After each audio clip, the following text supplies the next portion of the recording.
Jodha Akbar. So this is the treatment that Khwaja Sarah has chosen to give to Queen Jodha. If anyone, be it a wise man or someone from the dead, came to me and said that Jalal has fallen in love with Queen Jodha, I would still not believe it. Are you laughing at her misfortune? Are you laughing at the bad fortune of Ruqayya? No, Resham. I'm not laughing at the bad fortune of foolish Ruqayya. I'm laughing at the terrible bad fortune befalling poor Queen Jodha. Come in, Adam. Mother dear, you are still awake so late. Have I just heard that something has happened to Queen Jodha? Not yet, Adam, but it will. What? Princess Queen Jodha is about to become exactly what I want her to become. What is that, Mother? Jalal has an interest in Queen Jodha. You do not see it? Never mind. I will explain it all to you. Adam, a child is all too eager to get a toy, and that eagerness lasts right up until he is finally able to get the toy. He will show all the interest in the world, my boy. But then, when he gets the toy and plays with it a while, very soon he loses interest and stops playing with it. After that, that poor toy finds a new life in the corner with all the others. But Mother, I don't understand how this is relevant. Jalal has a keen interest in Queen Jodha because at this point he doesn't have her. And now when the time comes and he gets what he wants, Jalal will lose all interest. Just like a toy. Think it over. Queen Jodha was special in Amer. And in Agra, she was ordinary. Adam, don't worry yourself too much with this. Just let what will happen run its course, because what is happening is very good for us. Now we can finally get rid of the fear that Queen Jodha has over our lives. So you should go and sleep peacefully tonight. Okay, Mother. If you say so. I'll go.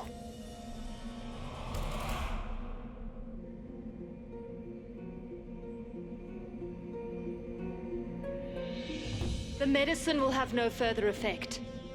There is only one way left for you to save the Queen's life, my king. She must be brought to her senses, and for that you need to find a way to get her blood warmer. And I fear the only way to do that is for you as her husband.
How did I get over here?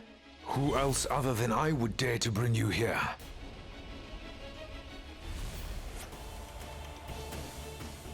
Do not touch me.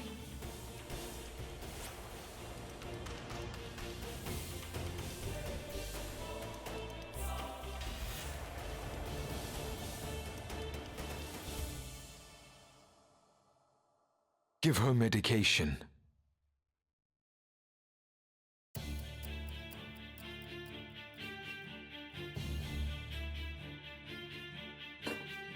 Morty?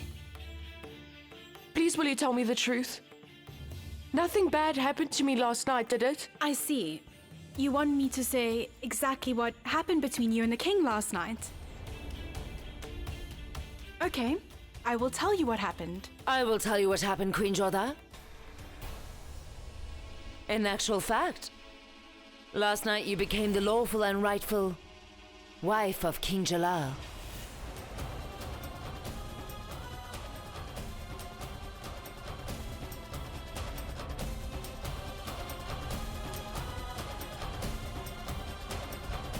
I'm so happy. Please will you accept a small present in lieu of my happiness? Permit me.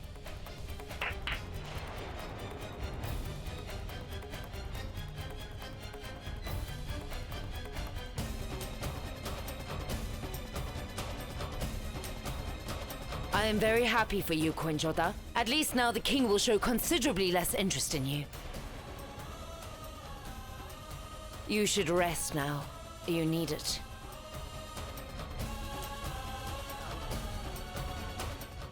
Until next time.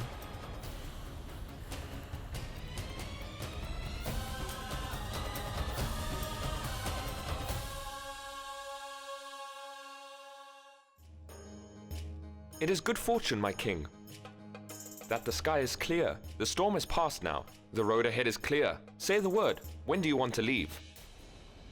King of Kings.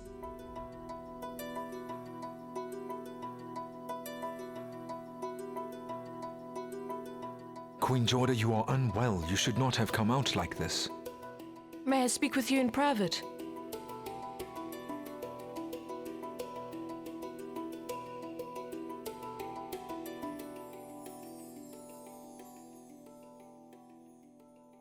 What is it, Queen Jodha? What I've been through is something you will never be able to imagine. Your Highness, tell me. Last night, did you do anything?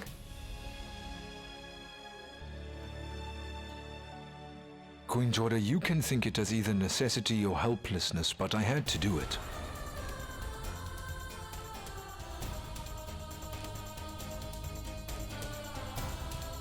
There was no need to do anything like that. And there's nothing that should make the King of Kings break his promise. Why, my king? I would have died. You should have let me die. I was ready to die, so why did you break your promise to me? Enough, Queen Jodha. What a husband and king can or can't do is not up to you to decide. Saving your life was my responsibility, and as such, I fulfilled my responsibility. Keeping your promise is also a king's responsibility.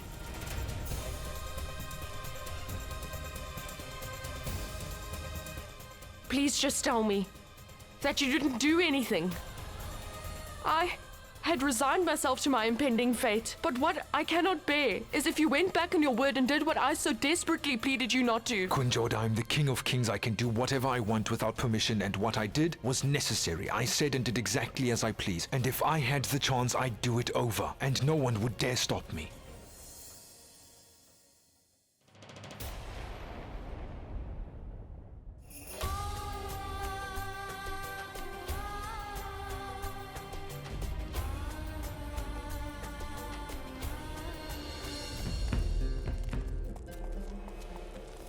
The Mughals' caravan was moving ahead to Agra, and in Jodha's mind, thoughts were racing, faster than they had never done before. Jodha didn't remember a single moment of that night. She somehow wanted to keep with the belief that the king she was with had kept his word. But what happened to her couldn't be changed, neither by Jodha herself or by her willing it would.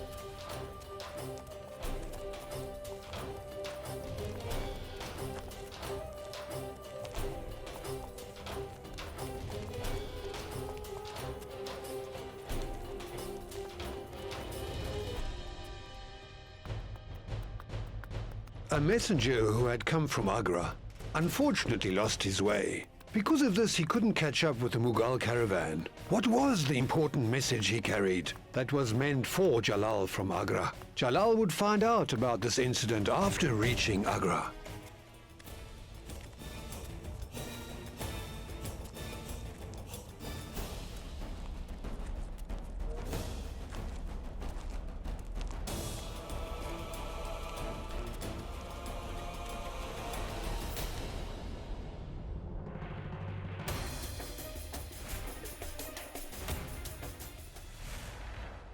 Salam alaikum. Salam. When a king comes to visit, he is usually welcomed and not stopped at the gate. Seeing as you are here, I can guess that the matter is serious. Very serious and legal. The courtiers and public expect from the king that he respects the religion and his people. What you did in Amma, my king, hurt our religion fundamentally. You went to the temple with Queen Jodha. And you proceeded to insult our religion by bowing your head to the statue. You prayed with them in their manner, and that is vehemently against our religion.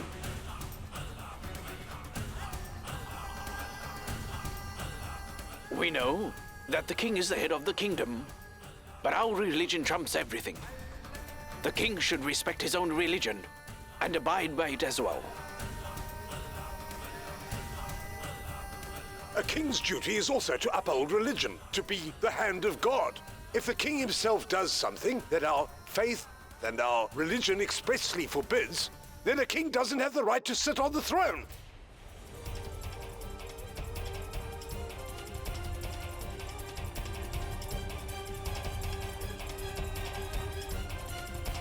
How on earth did they know that Jalal had been to the temple? I have answers for all your questions, but... Wait, Jalal. Let me please talk to them. Gentlemen and priests, history witnesses that since the foundation of the Mughal kingdom we live in was laid in India, the kings from the former King Baba and my husband, and even Jalal, have never once broken the trust or desecrated the religion we live by. You are correct there, my queen. And that's why until today we had no reason to raise and stand in front of him. But the mistake he has done this time cannot be ignored and pushed under the rug. It is not just us, the whole kingdom is upset, and we have the Lord and the people to answer to. And that is why, if the king wants to sit on that throne, he will have to walk over our dead bodies first.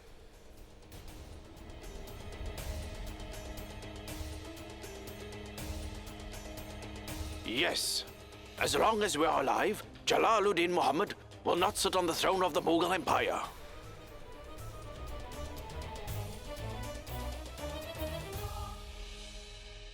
Excuse me. Why can the king not sit on his throne?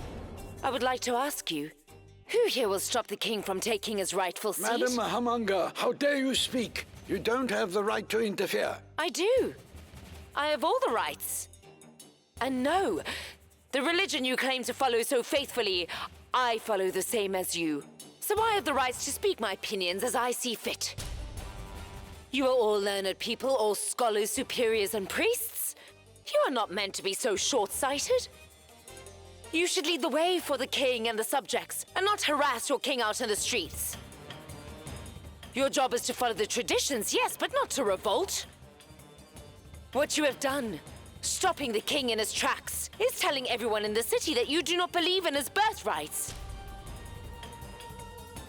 And if by chance there is a clash between the beliefs you hold and those of the kings, then discuss it, but not revolt. Your positions are high in the city. You claimed, in front of everyone, that the king has a duty to respect the religion. So please enlighten me and provide an instance where the king has ever done anything that truly flies in the face of that. As far as I know, the king loves his religion and his savior even more than I would claim you do. The King of Kings lives his life in service to you all. He's a person. He is a human being and we all tend to err once in a little while. It's possible that you think that your ordained King of Kings has made a little mistake, and then it's your duty to advise and try to better his faith instead of punishing him just like a child.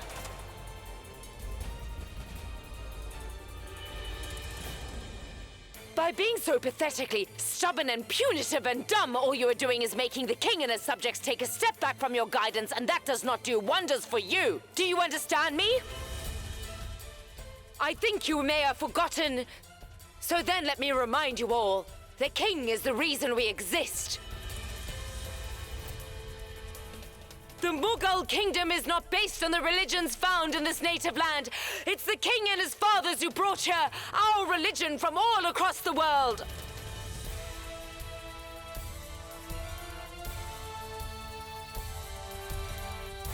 I apologize to you profusely for being a woman and arguing with you like this.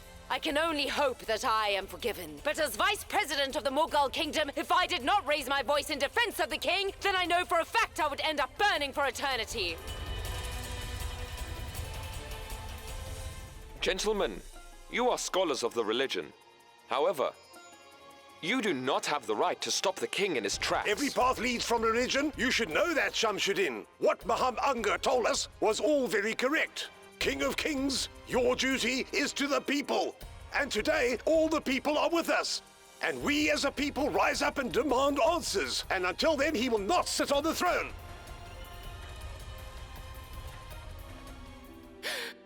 I'm worried. I don't know what will happen. I do not know if Jalal got my message or not. And what on earth will the priests actually do? I wish I could do something. Hoshiar, what is the news? The king, he is here. I think he wasn't given your message. And Your Highness, there is chaos at the royal gates outside. Oh, no, no, no. What do I do? You come with me quickly. Okay. I will answer them. What a true believer is, and what his duties are, I learnt that from you. I still believe in one God, same as you. I offer prayers 5 times a day. I give donations. I know every word of the holy texts, every single verse. And as a king, my choices are final. I always make the right decision. Tell me, what did I do wrong? What you did wrong was that you didn't do your duty to your religion. We are not allowed to pray to a statue. We are also not allowed to follow another religion.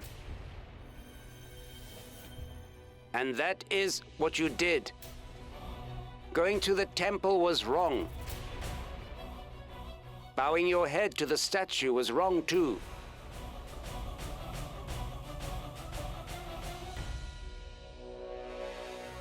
Is that all? I would like to ask questions now. If I remember clearly, I would like to direct you to the spot prayers were performed on the day of my first birthday. Mister, do you remember clearly that it was you who prayed for me and my health? Yes, sir. I remember it well.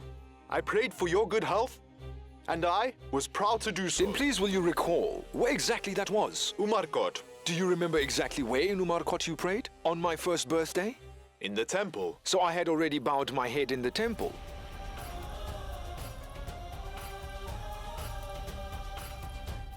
He had come to pray for me. It was a Hindu king's temple.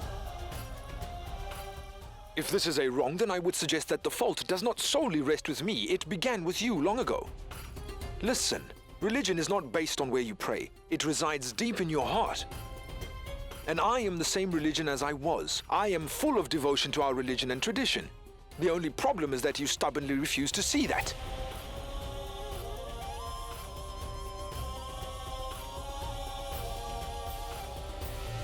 And so if this is resolved, may I go inside?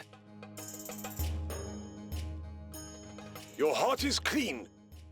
But even still, you made a mistake. And in order to rectify it, there is one thing to do. Whatever happened, we know the reason for it was Queen Jodha.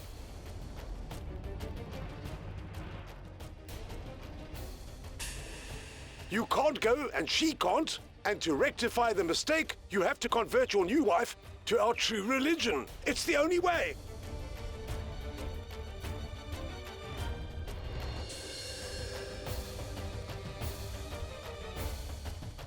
Forgive me, sir, but religious decisions are made after thinking over it thoroughly.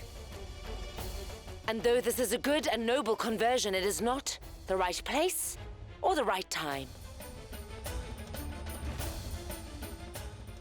So I request of you to give us a night to consider it.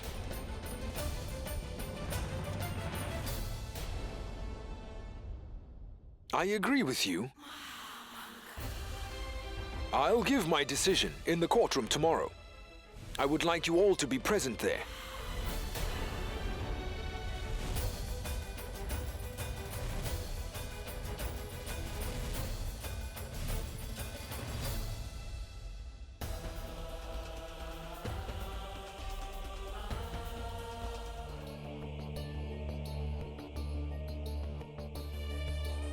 Why do you have such worry on your face?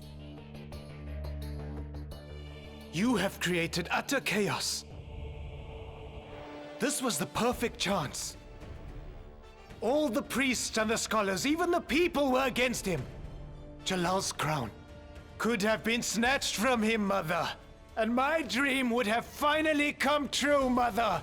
But you chose not to support me. You decided to support Jalal instead, Mother. Why? You do not want to see me as a king, admit it! Calm down, Adam. I want nothing more than to see you ruling. You do not know, boy, just how much I love you, my dear boy.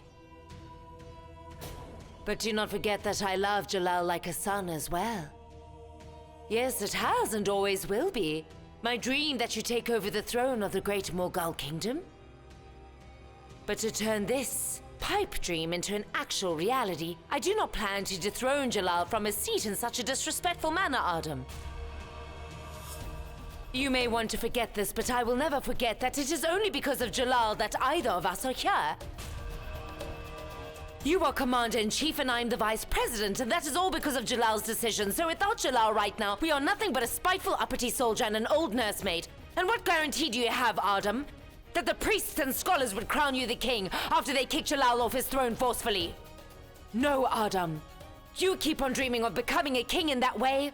If it were possible to become a king simply by dreaming it so, then the whole country would be royalty. If you want to become a king, then you must start to think a little bit more like a king.